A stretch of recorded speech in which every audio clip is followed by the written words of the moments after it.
सुस्वागत. तेलंगणा ज्येष्ठ नाटक संस्थेच्या स्मरणरंजन वर्गातील सभासद सादर करणार आहेत एक कार्यक्रम नृत्य नाट्य संध्या. संयोजन संस्थेच्या अध्यक्षा डॉक्टर अलकनंदा भांगे. प्रथम सादर होईल एक नाटिका. नाव विज्ञानातील चमत्कार. लेखन व दिग्दर्शन डॉक्टर ललिता लिमये. सहभागी कलाकार आहेत डॉक्टर ललिता लिमये, संगीता कुलकर्णी, रेवती जोशी, रजनी सहस्रबुद्धे व संजीवनी जोशी. बघूया विज्ञानातील चमत्कार. बघूया आणि ऐकूया नाटिका विज्ञानातील. पण आज आपण ज्या स्त्रीविषयी बोलणार आहोत ती विज्ञान जगतातील एक चमत्कार होती, आहे आणि भविष्यातही राहील. चला तर आता आपण जाऊया पोलंड येथे. पोलंडला मेरी आणि तिच्या मोठ्या बहिणीमध्ये काय संवाद चाललाय आपण ऐकूया. हे साल आहे 1877 बर का. छोटी मेरी आणि तिची ताई यांच्यातला संवाद ऐकूया. पण आपल्या पोलंडमध्ये मुलींना शिक्षणाची परवानगीच नाहीये. हो ग, तुझी शिक्षणाची तळमळ मी समजू शकते, पण आपण की नाही खचून जायचं नाही, त्यातनं मार्ग काढायचा आणि शिक्षण घ्यायचं. नक्कीच. लहान मारियाच्या मनात ज्ञानाची ज्योत पेटली होती. 5 भावंडात हे शेंडेफळ. आर्थिक अडचणींमुळे तिला शिक्षणासाठी संघर्ष करावा लागला. तिच्या मोठ्या बहिणीमध्ये आणि तिच्यामध्ये एक करार होतो. मेरी ही पोलंडला जाऊन गव्हर्नरचं काम करून मोठ्या बहिणीच्या शिक्षणासाठी पॅरिसला पैसे पाठवते आणि तिची मोठी बहीण डॉक्टर झाल्यावर मेरीला पॅरिस येथे शिक्षणासाठी बोलवून घेते. असा असतो तो करार. आता आपण जाऊया पॅरिस येथे. पॅरिसला कडाक्याची थंडी पडली बरं का. आणि या कडाक्याच्या थंडीत कुडकुडत मेरी झटून अभ्यास करते आहे. आता तिच्या बहिणीमध्ये आणि तिच्यामध्ये काय संवाद चाललाय ते ऐकू. Protons in the nucleus is the chemical identity of an element. This number is called the atomic number. मी बघती आल्यापासून रात्रंदिवस तू अभ्यास करतेस. किती कष्ट. अजिबात विश्रांती नाही ग तुला. अगं ताई, तुला माहितीच आहे. अगं ताई, तुला माहितीच आहे की तुला हे डॉक्टरीचं शिक्षण घ्यायला आणि आता मला PhDचं शिक्षण घ्यायला किती संघर्ष करावा लागला. आपल्याला आपला देश सोडून, पोलंड हे आपलं राष्ट्र सोडून आपल्याला पॅरिसमध्ये यावं लागलंय. त्यामुळे विश्रांती या शब्दाला आता माझ्या आयुष्यात स्थान नाही. मी खूप अभ्यास करणार आहे, खूप कष्ट घेणार आहे, खूप मेहनत करणार आहे. मला काहीतरी खूप मोठं करून दाखवायचं. तू यशस्वी होणारच आहेस. एवढंच नाही तर विज्ञानाच्या क्षेत्रात भरीव कामगिरी करणार आहेस. ऐकलं बरं का मी. बस प्रभावी संशोधन आहे ग तुझं.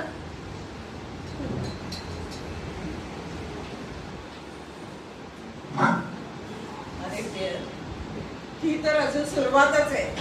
आगे आगे देखो होता है क्या. मला खूप प्रयोग करायचे, अरे खूप अभ्यास करायचा आहे आणि खूप मोठा काहीतरी शोध लावून दाखवायचा आहे. नक्कीच. मेरी, थोडंसं बोलायचं होतं तुझ्या. अरे मग बोल की. बरेच दिवस बोलीन म्हणतोय, पण ते बोलणं झालं नाही. आज बोलतोच. मेरी, हा प्रयोगशाळेतला आणि आपल्या आयुष्याचा हे दोन्ही प्रवास आपण दोघांनी एकत्र मिळून करूया का.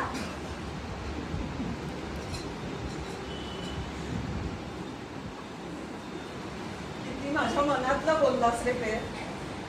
तुझ्यासारखा हुशार सहसंशोधक मला जीवनसाथी म्हणून नक्कीच आवडेल. त्यांना आयरिन आणि ईव अशा 2 मुलीही झाल्या. चला आता परत एकदा आपण पॅरिसच्या प्रयोगशाळेमध्ये चक्कर टाकूया. तिथे मेरीचे प्रयोग चालू आहेत. प्रयोग करण्यात ती अगदी गढून गेली आहे.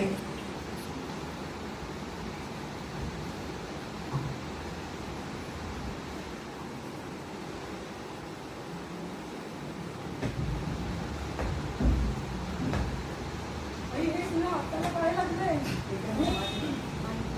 आणि हाताला काय लागलंय? या हाताला किती काळे फोड आले. काय झाले तुझ्या हाताला? लवकर चल ना, आज जो आणि लवकर चल माझ्याबरोबर बॉल खेळायला. आई, माझे हात काळे झाले, कबूल आहे. पण हे सगळं कशासाठी चाललंय? कशासाठी? मला मानव जातीच्या कल्याणासाठी प्रयोग करायचे, संशोधन करायचंय. आणि बरं काय रे, तुझ्या त्या बागेमध्ये कसं हिरवगार गवत पसरलंय, झाडं सगळी फळांनी लगडलेली आहेत, रंगीबेरंगी फुलं बहरली आहेत. तसं मात्र ह्या संशोधनाच्या वाटेत काहीही नसतं. मग इथे काय असतं? काय असतं? फक्त काटे कुटे. बरे. त्यांची वाट तुडवत मी सत्याचा शोध जरूर लावेल. पण आई, सत्य म्हणजे काय ग? आता सत्य म्हणजे काय हे कसं समजवायचं ह्या पोरीला? हा, आलं लक्षात. बाळा आयरीन, आपल्या अवतीभोवती जो निसर्ग असतो ना, त्याच्यात खूप सारी गुपितं दडलेली असतात. आणि ही गुपितं म्हणजे सत्य. आणि आपल्या संशोधनाद्वारे या सत्याचा शोध लावायचा. कळलं? हो, नक्की. शहाणी आहेच कोणी ती?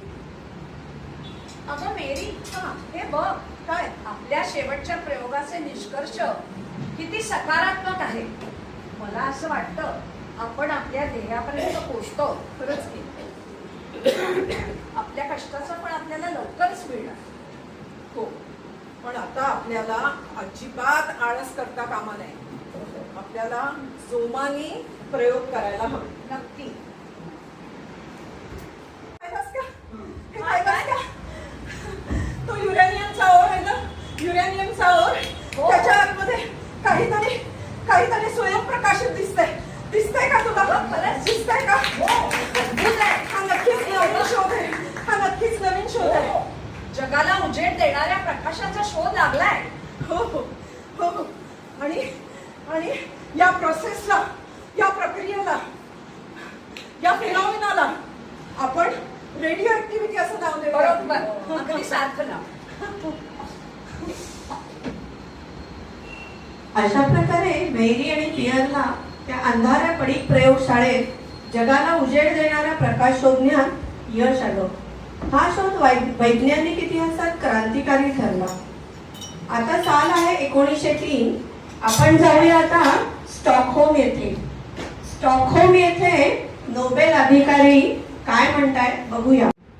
रेडिओ ऍक्टिव्हिटीचा शोध लावण्यासाठी मेरी क्युरी, पियर क्युरी आणि बॅक्वेरेट या 3 फ्रेंच संशोधकांना फिजिक्सचे नोबेल पारितोषिक प्रदान करण्यात येत आहे.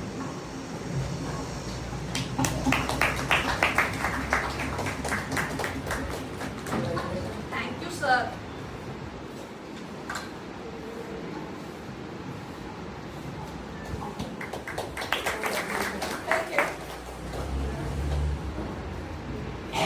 पाहिलं ना मंडळी, अथक शोधानंतर रेडिओ ऍक्टिव्हिटीचा शोध 1903 साली मेरीने लावला. इथून पुढे पूर्ण जग मेरीला मादाम क्युरी म्हणून ओळखू लागले. आता आपण परत जाऊया पॅरिसच्या प्रयोगशाळेमध्ये.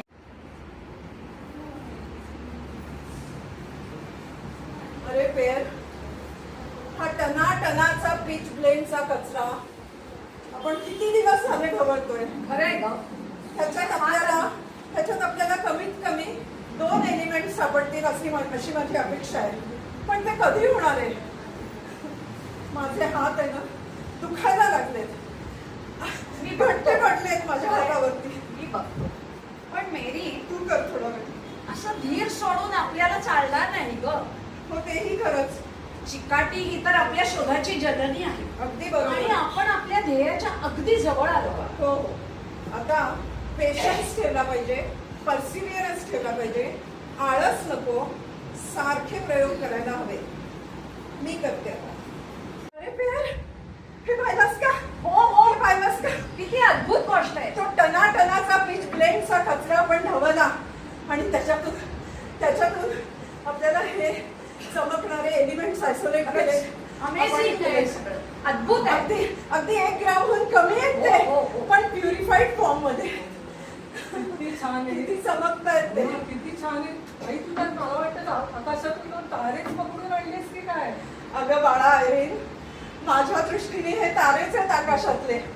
मला किती आनंद झालाय. किती दिवसांच्या आपल्या कष्टाचं फळ आपल्याला मिळतंय. खरंच खूप आनंद झालाय. मेरी हा, ह्या एलिमेंटला, दोन्ही एलिमेंटला आपण नावं देऊया. हा. काय बरं नाव द्यायचं? विचार करतो थोडा वेळ.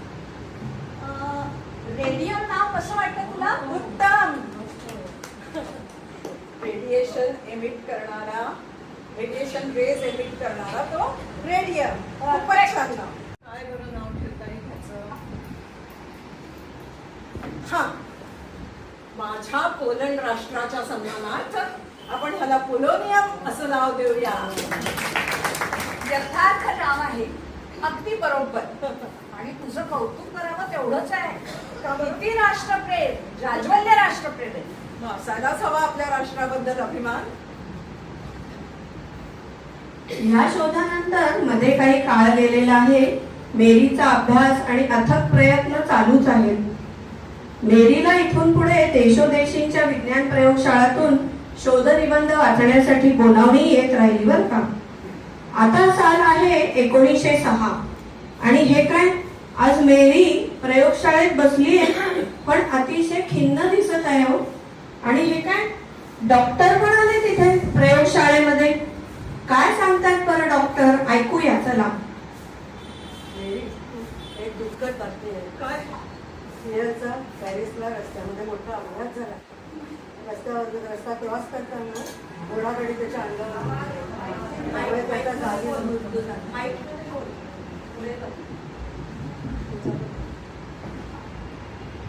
एक दुःखद बातमी आहे. नाही नाही नाही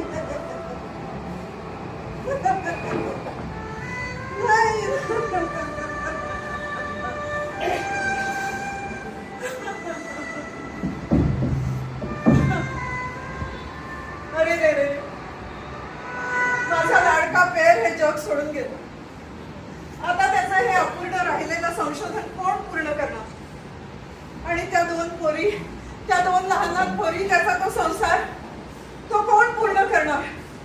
मला एकटीला नाही जमणार हे. नाही झेपणार मला, नाही झेपणार मला हे, नाही झेपणार. सोडून देणार आहे मी हे सगळं, सोडून देणार आहे, सोडून देणार आहे.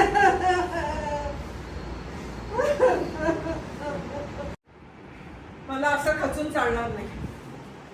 मला असं धीर सोडून चालणार नाही. मला परत कंबर कसली पाहिजे.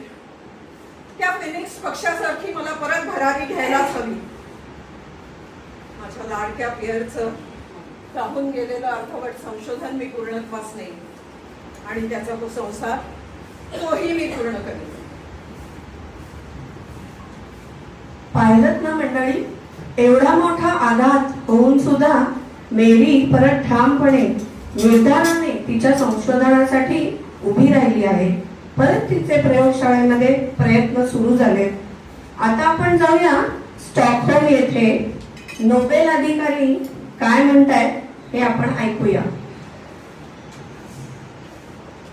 सन 1911 रेडियम आणि पोलोनियम हे दोन रेडिओ ऍक्टिव्ह एलिमेंट शोधून काढून त्यांना पिरियडिक टेबलमध्ये स्थान मिळवून देण्यासाठी मॅडम क्युरींना केमिस्ट्रीचे नोबेल पारितोषिक प्रदान करण्यात येत आहे.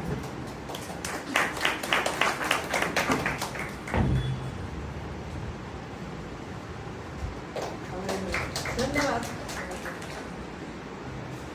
अशा अथक प्रयोगशाळेत काम करून मेरी खूप थकली आहे, खोकतेही आहे, आवाजही खोल गेलाय, पण तिचे अथक प्रयोग मात्र चालूच आहेत. ऐकूया बरे ती काय बोलतीये हे. 100 gray radioactivity emitted by radium and मेरीने जन्मभर ज्ञानोपासना केली, विज्ञानासाठी आयुष्य वेचलं, emitted by पण रेडियमच्या किरणांनी शेवटी तिचा घात केलाच. मेरीला एप्लास्टिक ॲनिमिया नावाच्या कर्करोगाने शेवटी गाठलंच आणि 1934 मध्ये तिचा मृत्यू झाला.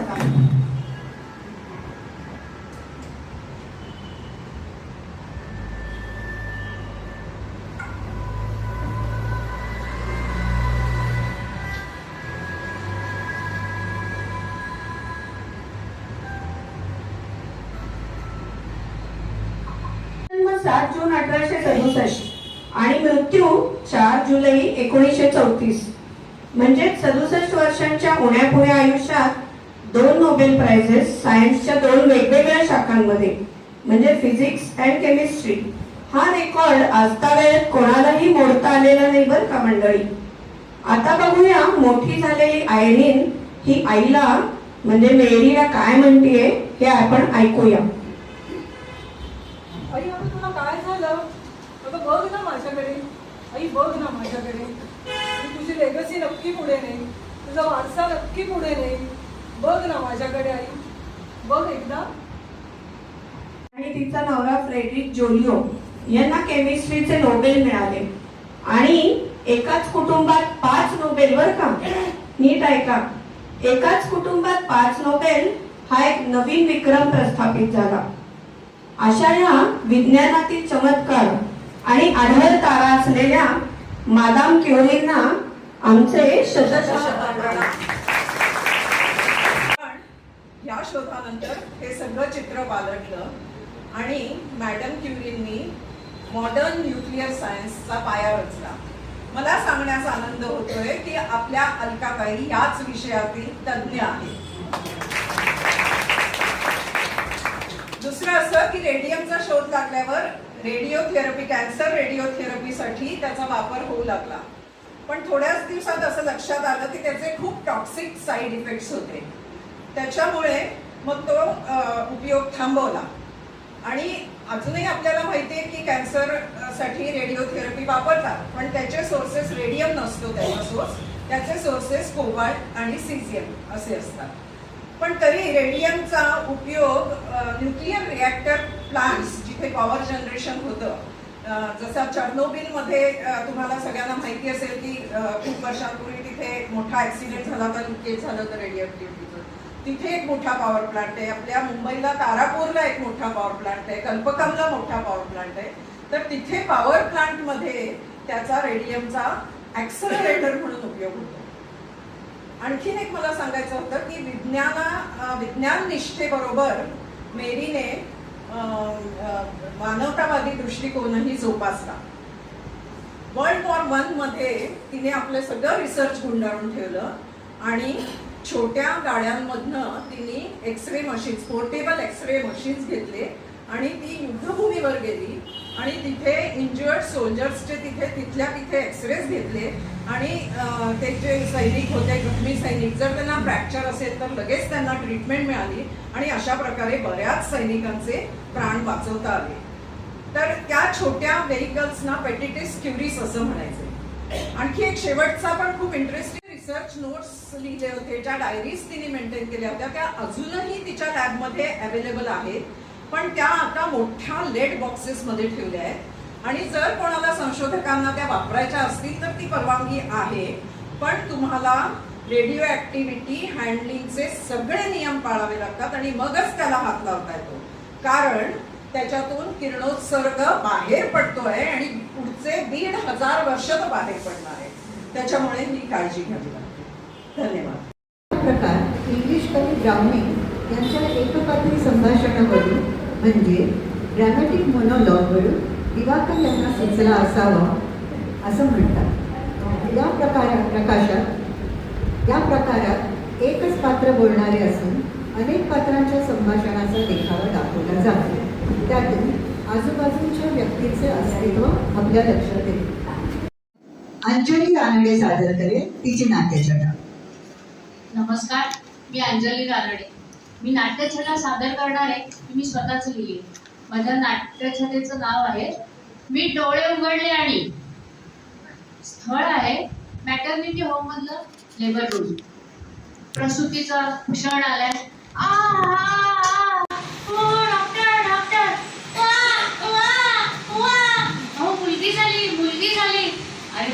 झाली, छान आहे हा बेबी, अभिनंदन अभिनंदन. वा वा, मला काय होतंय, मला काय होतंय, माझे हातपाय सुटे झाले, माझं डोकं आतापर्यंत खाली होतं, माझं डोकं वर झालंय, बोट सुटे झाले, पाय सुटे झाले, मी पडते, पकडा पकडा पकडा मला कोणीतरी लवकर.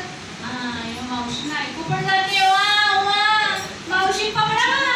पकडलं मावशी, मी मला एकदाच मावशी नका पाठीवर मारू, हो दबा दबा दबा नका मारू, दुखतंय ना मला. वा वा, बेबी तू किती गोरी आहेस असं म्हणताय तुम्ही, पण मारू नका मला, मारू नका. शेवटी एकदा त्या मावशींना माझं म्हणणं कळलं आणि त्यांनी मला एका छान नृत्यातून मिळालं. आता माझे हातपाय जवळ आले, मला खूप बरं वाटायला लागलं.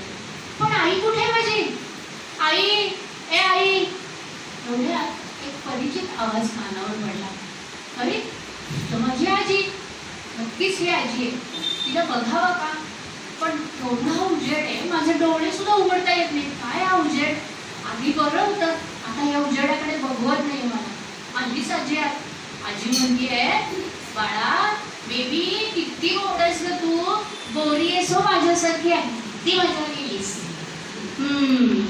म्हणजे आता उचलून घेऊन काय आता मला करते. अगं आजी नको, दुखतंय, किती ग जवळ येतेस मला, दुखतंय ना. तुझे ते सेंटचा वास, नको नको नको नको, तुझी पावडा नको ग, एवढं जवळ धरू नको.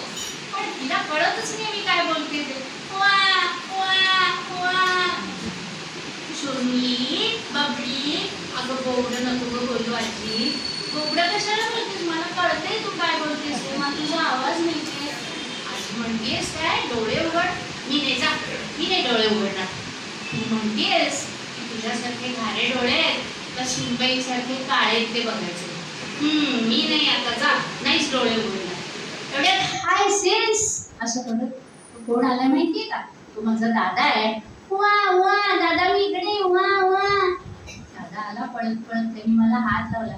हे दादा, मला पण तुला हात लावायचा, पण हे बघ ना माझे हात बांधले आणि डोळे उघड म्हणलास तर मी नाही उघडणार. मी पण आता भाव फाडाल, मी नाहीच डोळे उघडणार.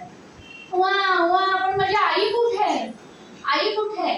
एवढ्यात दादाला बघायला मी एक डोळा तिरका केला आणि मला तिथे मिशीतल्या मिशीत हसत असलेले दिसले. ते म्हणाले की काय ग, कशी आहे मुलगी, नात आपली कशी आहे? येता आजोबा, आजोबा मी छान आहे. वा वा वा. मला लक्षात आलं आजोबांना माझ्यासारखे दात पण नाही आहे आणि टक्कल पण आहे. सेम टू सेम आजोबा, सेम पिंच. डोळ्यात औषधाचा वास आला. आली ती नर्स मावशी, तिने असे माझे गाल धरले घट्ट आणि तोंडात काहीतरी घातलं. गाणं असेल तर मी आता ओकून टाकणार. अगं बाळा, ओकू नको. आता आजी मला खालीवर का करते, खालीवर नका ना करू, मी पडीन ना. काय तुम्ही सगळे मला खालीवर करताय सारखं? पडीन ना, मी पडीन ना. मला सारखी भीती वाटते. पण माझी आई कुठे? मला आईकडे नाही. आजी, मला आईकडे जायचंय. पण एक गोष्ट छान झाली, ते नर्स मावशींनी मला आजीकडनं घेतलं. चला, म्हणजे आता मला आईकडे जायला मिळेल. वा वा, आई आई. खोलीपाशी गेलो तर मला आई दिसली बरं का. हळूच किलकिल्या डोळे करून बघितलं, आई दिसली मला. आईला बघितलं मी, पण ती ना मोबाईलवरच बोलत होती. किती वेळ लक्षच दिलं नाही. नर्स म्हणी, ठीक आहे तुमची क्यूट बेबी. तिने घेतलं मला हातात, पण लक्ष सगळं मोबाईलमध्ये.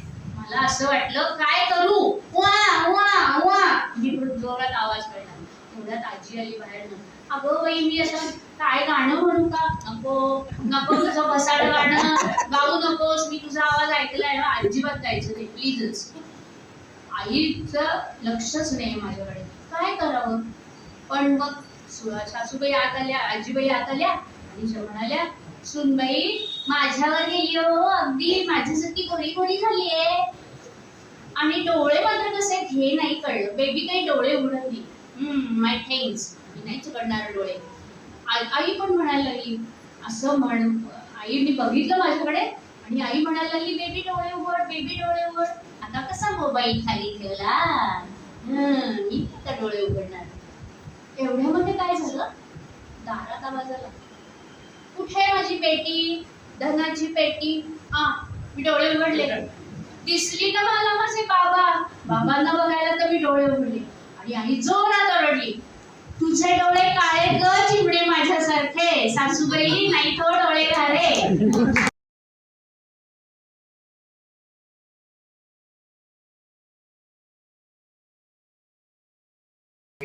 धुवायचे कपडे त्या बादलीत टाक, पण ऐकशील तर शपथ. आणि काय ग हे, याला का पांघरुणाची घडी म्हणायची? कसं टोकाला टोक जोडून मी घडी करावी? अगं ए, तुझ्याशी बोलतीये मी, ऐकू येतंय का? हिम्म बसती नुसती. पहिला तो फोन बाजूला ठेव.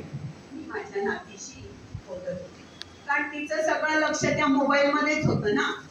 मी तिला म्हटलं, अगं तो मोबाईल हातातला बाजूला ठेव, मी काय सांगते ते आई. माहित आहे ग आजी, मला करेन मी. मग तिचा आपला नेहमीचा पाठबळ सुरू झाला. आता म्हणे लहान मुलांना मोबाईल बघायला बंदी घालणार. असं झालं तर किती छान होईल ना. अहो, ती लहान मुलं त्यांचं आयुष्य जीवन जगतील ना. खेळतील, भांडतील, दंगा करतील, हिंडतील, फिरतील. अहो, जरा मोकळी हवा तरी लागेल ना.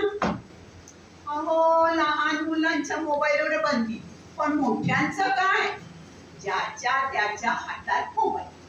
10 माणसं जमली तरी सगळी मोबाईल बघत असतात. शेजारचा काय बोलतो काही समजत नसतं. संजू बाहेर निघाला तर मी म्हणते त्याला, संजू येताना जरा हे घेऊन ये रे. आई, मोबाईलवर यादी टाक ना, मी घेऊन येईन. अरे पण मी इथं प्रत्यक्ष तुझ्याशी बोलतेय ना, ठेव की जरा लक्षात. पण ते नाही. यांना जेवायला बोलवावं तर यांचं आपलं 5 मिनिटात आलं. असा राग येतो ना, पण करणार काय? इकडं डोकावून बघितलं, नातू आपला खोलीत पाय पसरून कसला जोडूनच मोबाईल बघत होता. मी त्याला म्हटलं, अरे काय सारखं त्या मोबाईल मध्ये बघत असतात? तर मला म्हणतो कसा, अगं आजी, मी अभ्यास करतोय. मोबाईल मध्ये बघून अभ्यास? धन्य आहे ग बाई. अगं आजी, मोबाईल आपल्याला किती महत्वाचा आहे हे माहिती आहे का तुला? अगं मोबाईल आपल्या हातात असला ना की आपण बँकेची कामं करू शकतो, रेल्वेचं बुकिंग करू शकतो, हॉटेल बुकिंग होतं, नाटका सिनेमाची तिकीटं काढता येतात आपल्याला. असं का? बाबा मला काहीच माहिती नव्हतं. तू सांगतोयस ते आता खरं म्हणायचं. वाटतं आपलं तुम्ही तो मोबाईल मध्ये रील्स का फेस काहीतरी बघता आणि फुकट वेळ घालवता झाला. तर 4 कामं करून बघतीये तर नात अजून मोबाईल मध्येच गुंतलेली. आजी आजी आजी, आता काय? आजी इकडे ना गंमत दाखव. शेवटी मी तिच्याजवळ गेले. आजी, काल तू म्हणत होतीस ना की सुरळीच्या वड्या खूप दिवसात केल्या नाहीयेत. ती बघ, सोपी रेसिपी आहे, मी दाखवते का तुला. मी तिलोत्तमा देशपांडे.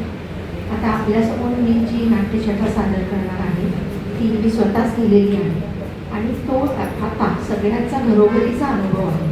10 पैकी 6 घरांमध्ये तरी ही आज आता परिस्थिती निर्माण झालेली आहे. नाट्यछटेचं नाव आहे कल्चरल डिफरन्स. टिंग टॉंग. अगो, तू कशी आलीस इतक्या अचानक? US वरनं आलीस तरी कधी? काय म्हणतेस? कालच आलीस आणि लगेच माझ्याकडे आलीस? मला किती आनंद झाला म्हणून सांगू. खूप बरं वाटलं बघ. किती बोलायचं आहे अगं मला तुझ्याशी. ह्या तुमच्या वेळाच्या डिफरन्समुळे ना आपल्याला काही बोलता सुद्धा येत नाही. आता आपण चल ये आतमध्ये, आपण खूप गप्पा मारू. आधी काहीतरी तुझ्यासाठी करते. काय म्हणतेस? काहीच करू नको, सगळं करून आलीस तू. आधी पहिल्या गप्पा मारूयात. बरं चल ये, बस तरी. काय म्हटलंय तुझं US? सगळं छान चाललंय ना? काय विचारतेस तू? अशी उदास आणि चांगली दिसत नाहीयेस. हो का गं? पण अगं खरंच आहे ना, तो माझ्या मनात इतकं साचलंय सगळं ना की त्याचं उठतंय प्रतिबिंब चेहऱ्यावरती. ती आणि काय सांगू अगं.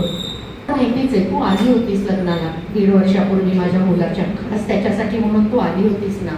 तू तर सगळं बघितलंयस, हो की नाही? काय मग त्याच्यात वाईट होतं म्हणतेस? अगं काय वाईट होतं म्हणजे काय सांगू आता तुला. त्याच्यात अक्षता होत्या का? सप्तपदी होती का? अंतरपाठ होता का? काहीतरी होतं का गं? 5 स्टार लग्न, ते सगळं 5 स्टार तो तामझाम ते सगळे. आणि आम्हाला तर पहिल्या रांगेत बसवलं होतं, पण त्या सगळ्या त्या वेदी म्हणायचं का काय माहीत नाही, त्याच्याभोवती त्या फोटोग्राफर व्हिडिओ काढणारे यांचा गराडा.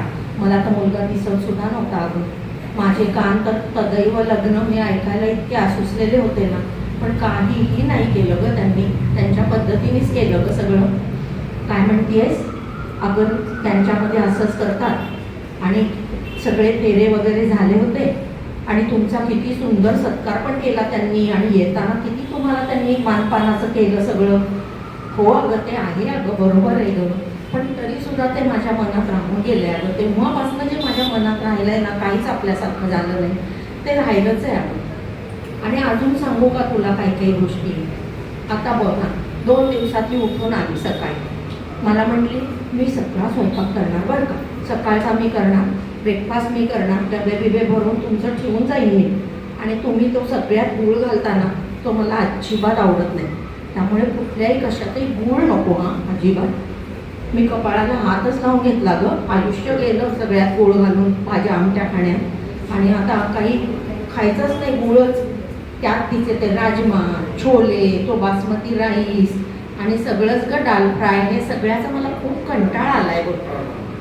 अगं साधा आपला आंबेमोहर आणि इंद्रायणी किती छान तांदूळ असतो गं, तो सुद्धा बघायला सुद्धा मिळत नाही मला. काय म्हणतेस, संध्याकाळचं काय करतेस? अगं सकाळी आता हे सगळं करून जाते, पोळी भाजी डबे भरते, माझंही करून ठेवते, हो नाही असं नाही. पण संध्याकाळी तर बाई, तिचं तेच म्हणणं आहे ग की बाईकडनं का तुम्ही करून घेत नाही, तुम्हाला पाहिजे ते. पण तुला माहिती आहे ना, आजकालची मुलं त्यांचे नखरे, संध्याकाळी पोळी भाजी नको, मग काय करणार ग. मला कुठलाही आपला पदार्थ खायला मिळत नाही अगं, मग संध्याकाळी त्यांचे ते स्नॅक आयटेम्स आणि ते सगळं. पण काय म्हणतीयस अगं, ती संपूर्णपणे हिंदू आहे हे तरी बघ, ते आहे ग खरं आहे. एक तर हिंदू आहे हे तर फार महत्त्वाचं आहे. काय म्हणतेस, याच्यापेक्षा वाईट स्थिती US-ला आहे. हो अगं असेल खरं, मला मान्यच आहे ते म्हणजे. आणि काय म्हणतेस, तू तर एवढी जगभर फिरलीस आणि कसल्या छोट्या गोष्टीमध्ये अडकून पडलीस. ते आहे ग, थोडा थोडा मी करते ग विचार, असं काही मी अगदीच नाही आहे, मी करते दोन्ही बाजूनी. पण तरी आता तुला परवाचंच उदाहरण सांगते अजूनही. आता वाढदिवसाला परत ते त्यांचं 5 स्टार हॉटेल, 5 स्टारला पार्टी, तिचे वडील आई बहीण भाऊ सगळे होते, आम्ही पण होतो. बेडरूममधनं जेव्हा आवडून आली ना बाहेर, तेव्हा मी चक्कच झाले ग, बघतच बसले की बापरे, ही काय मॉडेल बिडेल आहे का काय पिक्चरमधली एखाद्या. तो 1 पीस काय आणि ते सगळं काय, ते एवढे उंच टाचाचे बूट काय. काय म्हणतेस, कॅरी करत होती का? वा, कॅरी करत होती, छान दिसतही होता तिला तो चांगला. पण अगं कसं आहे ना की आपल्याला नजरेला नाही आहे का ही सवय सगळ्याची. जरा आपल्यातली मुलगी असती तर किती बरं झालं असतं ना. काय म्हणतेस, आपल्यातली आणली असतीस करून तरी असंच झालं असतं. हो ते पण खरंच आहे अगं, बरोबर आहे ते पण तुला मी अगदी खरं सांगू का गं, मला कधी कधी वाटतं अगं वृद्धाश्रमात जावं, म्हणजे तिथे तरी जरा काही आपल्यासारखं आहे का बघावं. काय म्हणतेस, तिथं तर तुला काहीच करता येणार नाही. ते देतील ते खावं लागेल, ते देतील त्या रूममध्ये राहावं लागेल. तिथं तू तुझी हक्काची बेडरूम तरी आहे. हो हो ते तर आहे अगं, खरं आहे गं, ते पण बरोबर आहे तुझं सगळं. तुझ्याशी बोलता बोलता ना आत्ता माझीच मी मला उलगडत गेली आहे गं. मी गेले 3 वर्ष तुला सांगू का, सतत चिडचिडच केली बघ. अशी एक स्टेज आता आली होती ना की हे आमचं घर तुटेल की काय असं वाटायला लागलं होतं. काय म्हणतेस, मुलगा हवा आहे ना तुला? हो अगं, एकुलता एक मुलगा कोणाला नको असणार, तो तर नक्कीच हवा आहे. आणि माझी तशी खूप तक्रार पण नाही आहे अगं तिच्याबद्दल, पण मला संभव तो कल्चरल डिफरन्स ना नाही जमला मला. तुझं अगदी बरोबर आहे गं, मुलासाठी का होईना मला सगळं सांभाळून घ्यावंच लागेल. आता एवढ्या सगळ्या जगाच्या सीमा जवळ आल्या आहेत. आपण इंटरकास्ट मॅरेजेस होत आहेत, इंटरकास्ट काय इंटर रिलिजियस मॅरेजेस होत आहेत आपण. तर आता हे इतक्या छोट्या छोट्या गोष्टी नको मनात घ्यायला ना. आपलं घर कसं हसतं खेळतं आनंदी ठेवावं आणि हे सगळं विसरून जावं आणि त्या सुनेला आपली मुलगीच मानावं, ह्याच्यातच सगळं आहे ना गं. बरं झालं गं तू आलीस. खूप मी अशा एका याच्यावर पोचले होते ना पॉईंटला की माझ्यातनं काही घडलं असतं. तुला थँक्यू सो मच. चल आता आपण किचनमध्ये जाऊया आणि छान काहीतरी बनवूया. आता एक प्रहसन सादर करू. नाव आहे ते ते मला माहीत आहे. अहो हेच नाव आहे प्रहसनाचं. प्रहसनाचं नावच आहे ते मला माहीत आहे. नवीन लग्न झालेल्या मुली पाककलेत अध्यापकच्या असतात. आई एखादा पदार्थ कसा करते हे त्यांनी बघितलेले असते. पण लग्नानंतर स्वतः काय करायची वेळ आली की ती कोणाला तरी विचारून घ्यायची गरज वाटते त्यांना. आता आपण अशाच नवीन लग्न झालेल्या जयश्रीची गंमत बघणार आहोत. लेखन डॉक्टर अलकनंदा भान आणि यातील कलाकार आहेत जयश्री येवले, सुरेखाताई, सुरेखा खैरनार आणि काकू नंदिनी गाणे.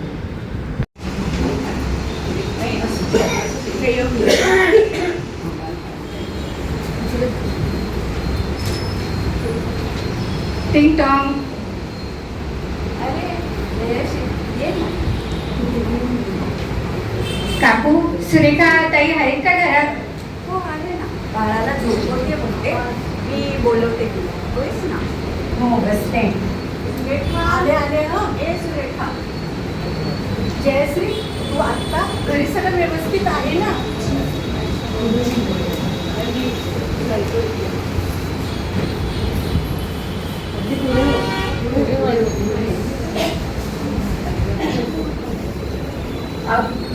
जयश्री, तू आत्ता यावेळेस घरी सगळं व्यवस्थित आहे ना?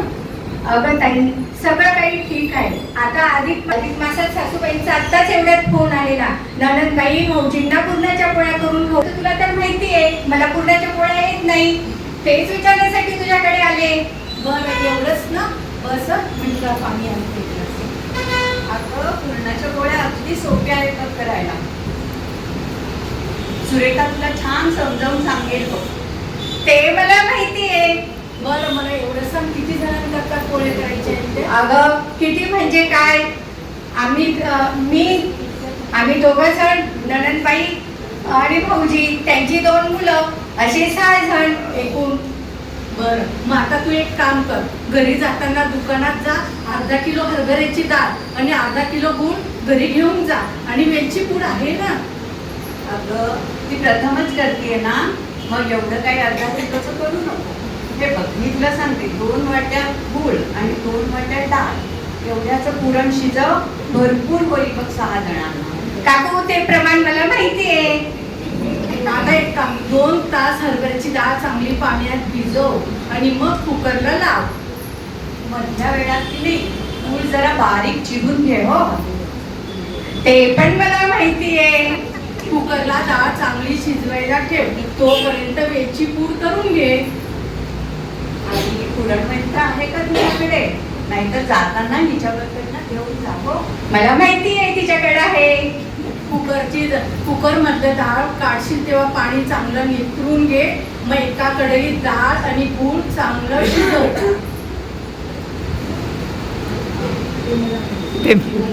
हे बघ पुरण चिकटलेलं असेल की नाही सगळं, ते तसंच टाकू नको. ते छान वेगळं काढून घे आणि त्याची कटाची आमटी कर. आमटी करायचं ते मला माहिती आहे. कुकरच्या 4-5 शिट्ट्या झाल्या. कुकरच्या 4-5 शिट्ट्या होईपर्यंत 2 वाटी कणिक, 1 वाटी मैदा, त्याच्यात थोडंसं तेलाचं मोहन टाक आणि चांगलं मऊसर मळून घे आणि त्या पोळ्याला वरून तेल लाव. पीठ भिजवायच्या आधी चांगलं सपिताच्या चाळणीने चाळून घे. हो माहिती आहे मला.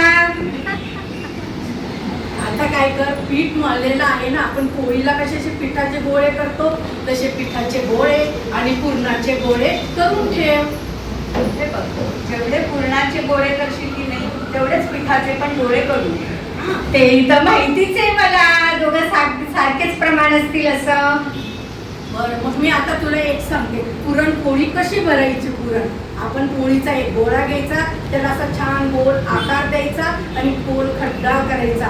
आणि आपण तुला माहिती ना आपण मोदक कसे भरतो ते, तसं पुरणाचा गोळा त्याच्यात टाकायचा, हळूवार असं दाबायचं त्याला आणि छान गोळा करायचा आणि हळूवार पोळ्या लाटायला घ्यायच्या. पोळी लाटताना पिठी मात्र घे हो तांदूळाची. काकू हो मला माहिती आहे. आता हळूवारपणे 1-1 पोळ्या लाटून घे. गॅसवर तवा ठेव, मंद आचेवर तवा तापला की गॅसवर पोळी टाक आणि छान शेकून घे. म्हणजे पोळी अशी मोठ्या ताटात वेगळी पसरून ठेव हा, एकावर एक ठेवू नको मात्र. बाळ उठलं वाटतं.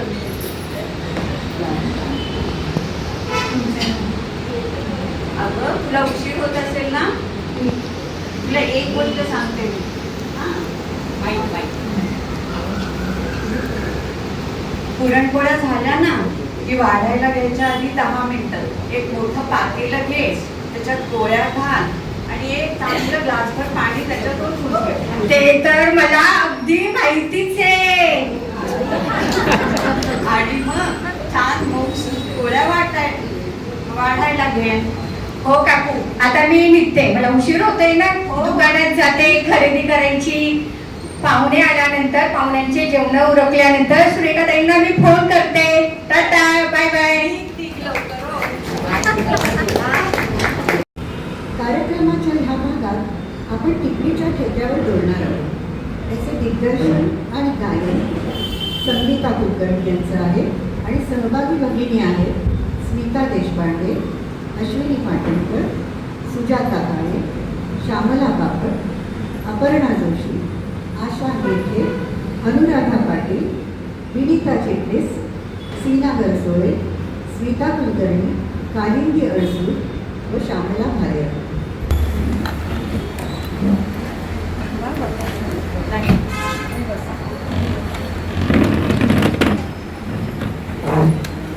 शूटिंग करणार आहे. मग पुढे बस. नाही येतं तिथे ती सीट आहे ना, ती शूटिंगची आहे. येतं इथून येतं. किती सांगू मी सांगू कोणाला, किती सांगू मी सांगू कोणाला.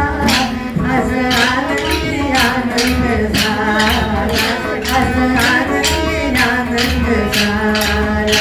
रास फिरू चला, रंग उधळून चला, रास फिरू चला, रंग उधळून चला. मला आला पाना.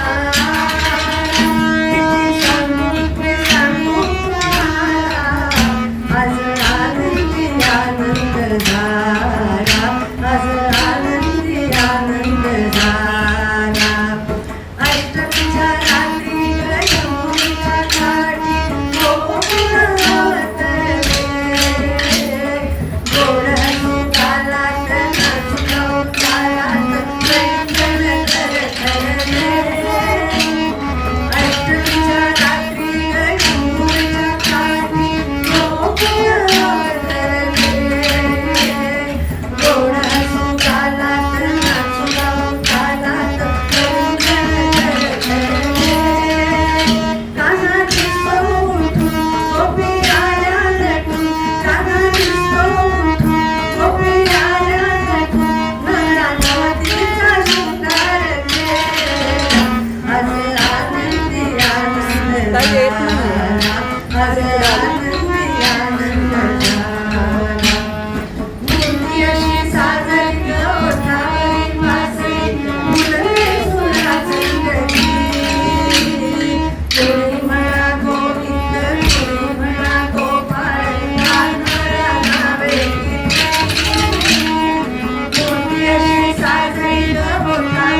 बुद्धिखाद्य कायमच मिळत असतं, पण त्याबरोबरच आमच्यामध्ये जी सांघिक भावना आहे, एकमेकांसमवेत राहून आनंद घेण्याचा प्रयत्न आहे, त्याचे सादरीकरण आपण इथे बघत आहोत. केवळ बौद्धिक नाही तर कलाप्रांतातही आम्ही मुसाफिर करू शकतो हे आपल्याला इथे दिसले असेल. या अंतिम भागात आपण काही जुन्या हिंदी सिनेमातील गाण्यांवर आपल्या स्मरणरंजन वर्ग सभासदांनी केलेले छोटे छोटे असे नृत्य सादरीकरण बघणार आहोत. ही गाणी आपल्या तरुणपणाची नाही तर त्या आधीच्या काळातली, म्हणजे अगदी 70-75 सालातली आहे. आपल्या तरुण वयातली गाणी आपल्याला खूप भावली होती. नृत्याचे दिग्दर्शन तनुजा मुक्ता यांनी केले असून यात सहभागी कलाकार आहेत तनुजा मेहता, विनया वाणिज्य, स्वाती बहुलेकर, मंगल सोहनी, उज्ज्वला बुराडी, उज्ज्वल जोगी, नंदा शेवाळे, स्मिता पटवर्धन, राजश्री कुलकर्णी, वैदेही केळकर, ललिता लेंगे, संजीवनी जोशी व नवीन आलेली नेत्रा लोहकर आणि आमच्या वर्गातील जुने मित्र माजी अध्यक्ष दत्तात्रय शेजवळकर व शिरीष आळेकर त्यांना नृत्य आणि गाणी एडिट करून देण्यासाठी साथ केलेले योग वर्गाचे विजय इत्यादी. यौवनात पदार्पण करताना मुलका आणि मुलिका छोट्या छोट्या गोष्टींनी त्यांच्या अंगावर शिक्षण येते. गायावर उडणारी झुलपं बघून मुलींच्या उरातील धडधड वाढते आणि त्यांचे चिकणे चेहरे बघून तरुणी घायाळ होतात.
हुस्न आणि इश्क यांची लढत खूप जुनी आहे. त्यात कोणाची जीव आणि कोणाची हार असं काही नसतं, पण त्यात एक गंमत मात्र नक्की असते.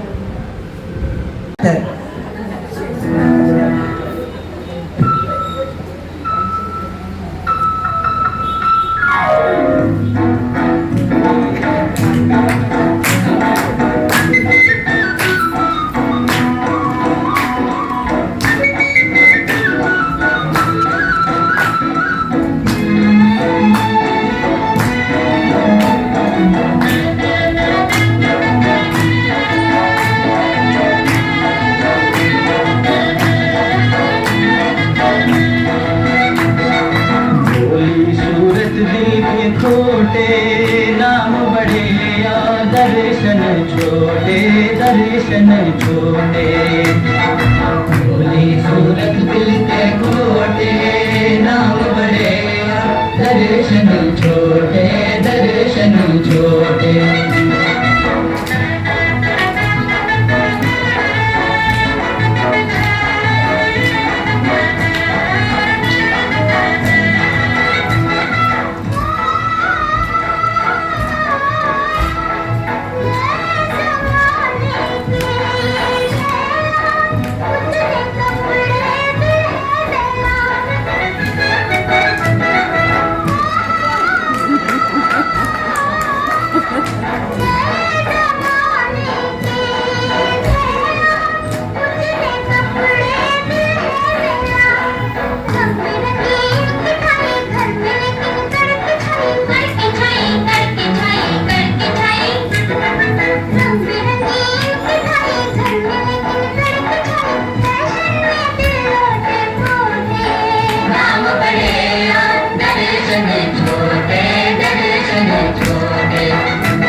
प्रियतम लांब गेलाय अगदी परदेशात.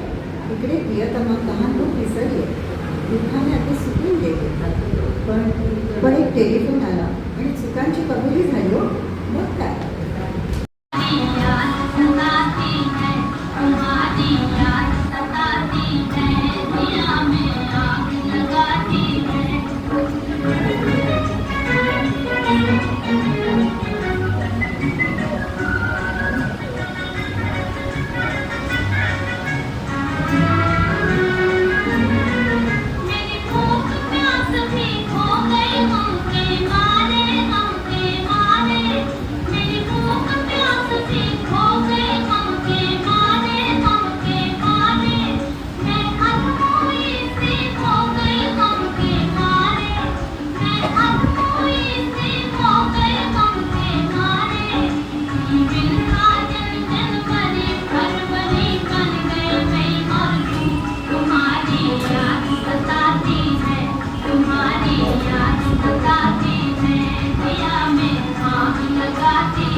तुमसे बिछड़ के हो गए हम सन्यासी आज तुमसे बिछड़ के हो गए हम सन्यासी खा लेते हैं जो मिल जाए रूखी सूखी भाती खा लेते हैं जो मिल जाए रूखी सूखी भाती लूंगी बांध के गले गुजारा भूल गए पतलू तुम्हारी याद सताती है तुम्हारी याद सताती है पिया में आग लगाती है मेरे पिया पिया है वहाँ से टेलीफोन तुम्हारी याद सताती है तुम्हारी याद सताती है पिया में आग लगाती है. आणि मिठा अहो खरंच एक परदेशी येतो तिचं हृदय सोडतो की प्रेमात आपण मिठा बुडाली कोण बघूया.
मागे मागे भुंग्याप्रमाणे फिरणारा, आपल्याबद्दलच बोलणारा हा ढाया आशिक आहे हे जाणून असते ती, पण तिला कबुली मात्र त्याच्या बरोबरच हवी होती.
आजकालचे पुरुष खोटी आश्वासने देऊन वेळ मानून देतात, लफडाछपी करतात आणि स्त्रियाही काही काम करत नाही, मात्र रात्र दिवस पुरुषांशी लढायला तयार असतात. मी नाही म्हणते, कोण म्हणतंय? चला बघूया.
मंडळी, हा रंगारंग कार्यक्रम तुम्ही बघितला तो आमच्या स्मरणरंजनच्या गुणी कलाकारांचा होता.